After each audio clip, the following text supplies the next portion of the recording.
It's a Sunday. Okay. Mag-pick up ulit tayo ng kambing ngayon dito kay Boss Vincent. Yan, dito po tayo sa Barangay Camas Tilisan. Aba, karin natin yung kambing kong kukuhain. Ito kaya si Boss Vincent. Wala pa rin eh. Gare, edi yun ho, nakuha na natin ng kambing. So let's go. Ayan, edi din ho tayo nagdaan sa Mitamayaw sa Pakayat ho ng Tagaytay.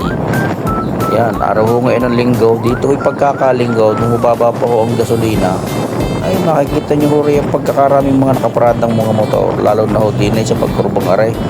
Yan, di yan. Buwan nang dyan ho nagpapapicture eh. Ay kita nyo ba ho ngayon? Ay linis na linis eh. Pati nga mga titinday wala. Sa mahal nga naman ng gasolina. Ay ari ho yan yung puno yan, tagilirang yan. Ngayon ho ay wala, ubos. Ayan, reho mga ready. Kaya ako nadaan din sa dyan kapar ng mga taga-reni ho aray. Ay wala rin humakasalubong. Ay dati paglinggo ya, harututan. Kuwari nga yata ang siya ay naglalandi pa nga yata aray.